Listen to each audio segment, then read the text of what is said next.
શ્રી ગર્ગાચાર્યજીએ નારાયણ સમાન કેમ કહ્યા એમને? નારાયણ જ છે એવું એવું કેમ સંબોધન ના કર્યું? હા, નારાયણ, કારણ કે અહીંયા કીધું કે નારાયણની સમાન, એટલે એમાં કહેવાનો તાત્પર્ય જેમ આપણે સમજ્યા કે એકલા નારાયણ નહીં, પણ 3 પ્રકારના જે નારાયણ છે એ બધાથી એ પર છે.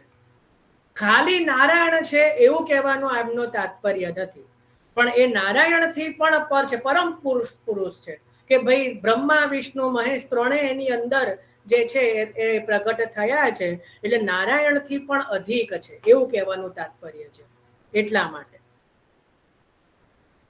હા, બરાબર.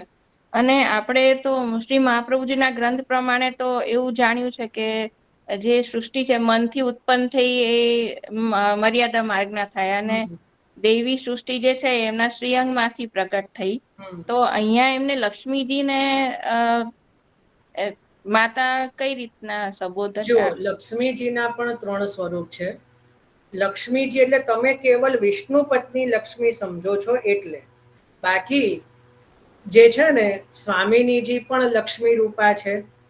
અહીંયા લક્ષ્મી કહેતા કારણ કે મહાપ્રભુજી સ્વામિનીજીને પ્રગટ નથી કરતા, એટલે દૈવી સૃષ્ટિના લક્ષ્મીજી કોણ? તો શ્રી સ્વામિનીજી. મર્યાદા સૃષ્ટિના જે લક્ષ્મીજી છે એ વિષ્ણુ પત્ની, એટલા માટે અહીંયા લક્ષ્મી કહેતા બંને આવી ગયા, એ કેવળ સંકેત કર્યો. એટલે કદાચ તમને જો એવું હોય કે પુષ્ટિ સૃષ્ટિના માતા પેલા વિષ્ણુ પત્ની લક્ષ્મીજી કઈ રીતે, તો એ નથી સમજવાના. જે મૂળ લક્ષ્મી રૂપા જે છે એ શ્રી સ્વામિની. હા, સમજાયું. અને બીજો એક હજુ પ્રશ્ન હતો નામ લીલાના એમાં સંદર્ભમાં, કે આપણે પેલા પરે એમનો પ્રસંગ આવે છે, એમાં તો જે નામ પરે પેલા વૈષ્ણવે સમજ્યું એ તો કોઈ શાસ્ત્રમાં કે એમાં પણ હતું નહીં. ગોસાઈજીની વાણીથી પ્રગટ થયું ને, તો ગોસાઈજીની વાણી તો શ્રુતિ રૂપા છે કે નહીં? તો ત્યાં શાસ્ત્ર થઈ ગયું કે નહીં? હા, એટલે એ રીતે કેમ કે શ્રી ગુસાઈજીએ તો એમને દૂર હટો એમ કરીને પરે હા, પરે કહ્યું પણ હતું. ગોસાઈજીની વાણીમાં વિશ્વાસ થયો કે નહીં? એટલે વાણી ત્યાં શાસ્ત્ર રૂપ બની ગઈ, કારણ કે ગોસાઈજી પોતે જ શ્રુતિ રૂપા છે. હા, બરાબર, સમજાઈ ગયું.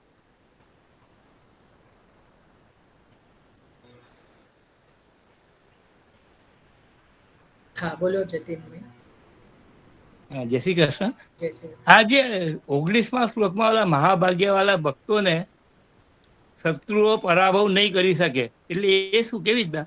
શત્રુ એટલે આંતરબાહ્ય શત્રુઓ, કામ ક્રોધ લોભ મોહ મદ મત્સર એવા અંતરના પણ જે શત્રુઓ જે છે એ ભગવાનનું નામ જે લે છે એને એની અંદર મતલબ જે છે એના ઉપર હાવી થઈ શકતા નથી. અને બાહ્ય શત્રુ એટલે જે એમનાથી દ્વેષ રાખે છે એ પણ કઈ એમનો બગાડી શકતા નથી, જે ભગવત નામ લે. આપણે ત્યાં 252 ભગવદીયની અંદર પણ એક સર્પ, એટલે એક વૈષ્ણવ જાને સર્પ માર્યો એવું વર્ણન એક વાર્તાજી આવે છે, એની અંદર વાંચજો. એની અંદર પણ આવે છે કે એક વૈષ્ણવ દ્વારા એક સર્પને ત્યાં માર્યો એમને, એ વૈષ્ણવે. તો એ જે સર્પની સ્ત્રી એટલે એની પત્ની એ લાગમાં રાખે છે કે ક્યારે હું લાગ મેળવું અને એને દંશું, આ જે છે એને. પણ એમને એવું હતું નિત્ય ક્રમે નિરંતર અષ્ટાક્ષર બોલે જ જાય, એટલે એનો ડંખ મારી શકે નહીં. એક વખત એવું થયું કે એ વૈષ્ણવ કોઈ બીજાની જોડે, કોઈ લૌકિક માણસ જોડે વાર્તાલાપ કરી રહ્યા હતા, એટલે ત્યારે પેલી સ્ત્રીએ લાગ જોઈને, સમય જોઈને ડંખ મારી દીધો. એટલે આ વાર્તાનું તાત્પર્ય એવું જ સમજવામાં આવ્યું કે ભાઈ આ જે સર્પ છે કાલ રૂપ છે. જ્યાં સુધી ભગવદ નામ લેવાતું રહે ત્યાં સુધી કાલ કર્મ એને લેપાતો નથી. જેવું આપણે લૌકિકમાં જે ગ્રસિત થઈએ એવો તરત જ આ કાલરૂપી સર્પ આપણને ગ્રસિત કરે છે. એટલા માટે અહીંયા કીધું, આપણે ત્યાં શ્રી મહાપ્રભુજીએ જે શિક્ષા શ્લોકી ગ્રંથ લખ્યો છે છેલ્લો, એની અંદર પણ એ જ વસ્તુ છે કે જ્યાં સુધી તમે ભગવાનની સન્મુખ રહેશો ત્યાં સુધી જે છે આ કાલ તમારું કઈ બગાડી શકશે નહીં.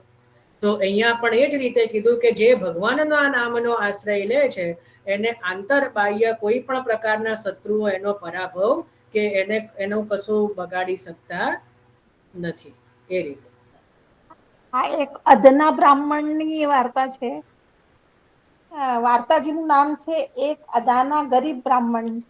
ના ના, ખોટી વાત છે, એ નહીં. હા, આ છે જો ભાઈ હમણાં મારે છે ને આજે જ આ થયું છે. વાંધો નહીં, વાર્તાજીના ક્રમમાં વાંધો આજે જ નહીં. આ વાર્તા આવી છે. હા, વાંધો નહીં. બાકી હા અમુક કાકરોલીના ક્રમમાં એક બ્રાહ્મણ, એક વૈષ્ણવ બ્રાહ્મણ જાને સર્પ માર્યો એ રીતનું છે. ચલો. સમજાય વિજયભાઈ? જય શ્રી હા, કૃષ્ણ. જય શ્રી કૃષ્ણ.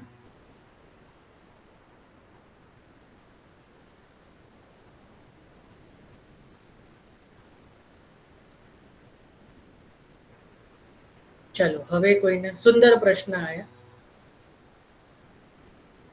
હજી કોઈ હોય તો કરો.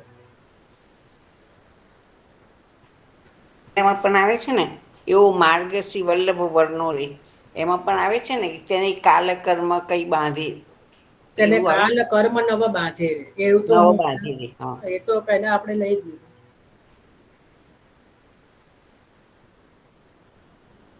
સુંદર. ચલો, બીજો કઈ પ્રશ્ન આદિ ન હોય તો આશ્રયનું પદ લઈએ.